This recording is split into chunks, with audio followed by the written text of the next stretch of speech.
Welcome to my channel SKS Information. নমস্কাৰ বন্ধুসকল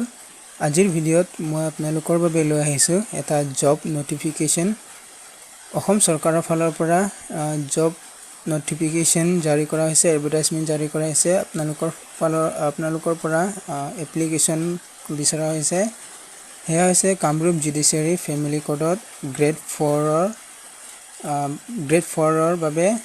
বিভিন্ন পোষ্ট ওলাইছে তাত আপোনালোকে এপ্লাই কৰিব পাৰে গতিকে এই ভিডিওটোত আমি সেই বিষয়ে আলোচনা কৰিম কি পোষ্ট আছে কেইটা আছে স্যালাৰি কিমান হ'ব কেনেকৈ আপোনালোকে এপ্লাই কৰিব পাৰিব লাষ্ট ডেট কিমান সম্পূৰ্ণ তথ্য এই ভিডিওটোত আলোচনা কৰিম গতিকে ভিডিওটো শেষলৈকে চাই থাকক তো বলক ভিডিওটো আমি আৰম্ভ কৰো ভিডিও ডেসক্ৰিপশন বক্সত থকা লিংকটোত ক্লিক কৰি আপোনালোকে পুনে এই নোটিফিকেশনলৈ আহিব পাৰে নোটিফিকেশন চাওক প্ৰিন্সিপাল জাজ ফেমিলি কোৰ্ট কামৰূপ নোটিফিকেশনৰ ডেট হৈছে 12 তাৰিখ অৰ্থাৎ জুলাই মাহৰ 12 তাৰিখে নোটিফিকেশনটো জাৰি কৰা হৈছে পোষ্টসমূহ কি আছে এক নম্বৰত চাওক পিয়ন পোষ্টৰ বাবে দুটা পোষ্ট আছে আৰু এটেচ পিয়ন পদৰ বাবে দুটা পোষ্ট আছে আৰু চকীদাৰ পদৰ বাবে এটা পোষ্ট আছে আটাইকেইটা পদৰে স্যালাৰি থাকিব 12000 টকাৰ পৰা 37500 টকালৈকে লগতে 3900 টকাৰ গ্ৰেড পে থাকিব লগতে আটাইকেইটা পোষ্ট আনৰিজাৰ্ভ অৰ্থাৎ সকলো কেটেগৰীৰ লোকসকলে এই পোষ্টৰ বাবে এপ্লাই কৰিব পাৰিব এনেকুৱা নহয় বা কোনো ৰিজাৰ্ভ নাই কোনো কেটেগৰীৰ বাবে পোষ্ট বিলাক ৰিজাৰ্ভ থকা নাই সকলো কেটেগৰীৰ লোকসকলে এপ্লাই কৰিব পাৰিব তাৰপিছত সাম এক নম্বৰত কৈছে আপোনালোকে যি সকলে এপ্লাই কৰিব তেমিলাক সকলো ভাৰতীয় নাগৰিক হ'ব লাগিব দুই নম্বৰত আছে আপোনালোকৰ মিনিমাম কোৱালিফিকেশন 8 পাস হ'ব লাগিব আৰু ম্যাক্সিমাম আপোনালোকে মেট্ৰিক পাস অৰ্থাৎ এছএছএলসি পাস হ'ব লাগিব তিন নম্বৰত আপোনালোকৰ এজ লিমিট দিয়া হৈছে আপোনালোকৰ এজ 18 বছৰৰ পৰা 40 বছৰৰ ভিতৰত হ'ব লাগিব আৰু ৰিজাৰ্ভ কেটেগৰী সকলৰ বাবে চৰকাৰী নিয়ম অনুসৰি এজ ৰিলেক্সেশন থাকিব এপ্লিকেশনৰ লাষ্ট ডেট হৈছে নোটিফিকেশন ওলাৰ 15 দিন পিছৰলৈকে অৰ্থাৎ 12 তাৰিখে নোটিফিকেশনটো ওলাইছিল গতিকে 27 তাৰিখলৈকে লাষ্ট ডেট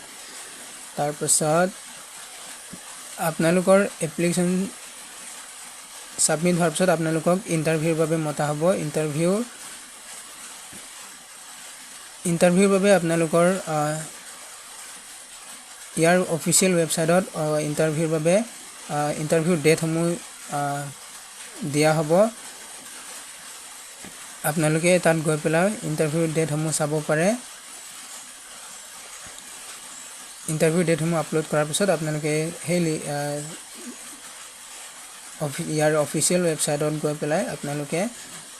ইন্টাৰভিউ ডেট সমূহ আপোনালোকে চাব পাৰে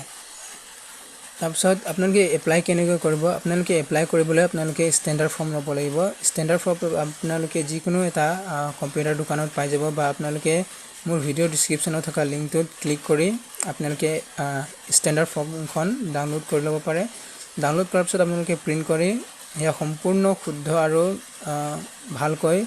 শুদ্ধভাৱে আপোনালোকে ফিল আপ কৰক ফিল আপ কৰি পেলাই আপোনালোকে এই এড্ৰেছলৈ পঠাব লাগিব to the office of the principal judge family court 3 Kamrup metro Guwahati এই এড্ৰেছটোলৈ আপোনালোকে বাই পোষ্ট আপোনালোকে সেন্ড কৰিব লাগিব অথবা আপোনালোকে কোৰ্টলৈ গৈ পেলাই আপোনালোকৰ তাত কাৰণে ড্ৰপ বক্স ৰখা হৈছে আপোনালোকে তাতো সাবমিট কৰিব পাৰে সাবমিট কৰাৰ সময়ত আপোনালোকৰ self attested photographs of relevant testimonials of education qualification age experience etc আপোনালোকে যেটা সাবমিট কৰিব যেটা আপোনালোকৰ এডুকেশনৰ কোৱালিফিকেশনৰ আপোনালোকৰ বয়সৰ আপোনালোকৰ কাষ্টৰ যিসমূহ ডকুমেন্টস আপোনালোকে সকলো ফটোকপি আপোনালোকে দিব লাগিব সেলফ এটেস্টেড অৰ্থাৎ আপোনালোকৰ সিগনেচাৰৰ সৈতে প্লাস আপোনালোকে পোষ্ট কৰিব লাগিব আপোনালোকে পোষ্ট কৰিব লাগিব এটা সেলফ এড্ৰেছড এনভেলপ অৰ্থাৎ আপোনালোকৰ এটা এনভেলপ যত নেকি আপোনালোকৰ এড্ৰেছ আপোনালোকৰ নাম আপোনালোকৰ কন্টাক্ট ডিটেইলছ থকা হ'ব তাত আপোনালোকে পোষ্ট অফিচৰ 5 টকাৰ টিকেট আপোনালোকে তাত এটাচ কৰিব আৰু সেই ফৰ্মটোৰ লগত আপোনালোকে সাবমিট কৰিব তাৰ পিছত আপোনালোকৰ ইন্টাৰভিউৰ কাৰণে যেটো আপোনালোকৰ ইন্টাৰভিউ কলিং আহিব সেই এনভেলপটোত আহিব গতিকে এনেদৰে আপোনালোকে এপ্লাই কৰিব পাৰে এই পোষ্টৰ বাবে আজিৰ ভিডিঅ'ত ইমানেই যদি ভিডিঅ'টো ভাল লাগে তেন্তে লাইক কৰক আৰু শ্বেয়াৰ কৰক আৰু এনে ধৰণৰ ভিডিঅ' আগলৈ পাই থাকিবলৈ চেনেলটো সাবস্ক্ৰাইব কৰক লগতে বেল আইকনটো ক্লিক কৰক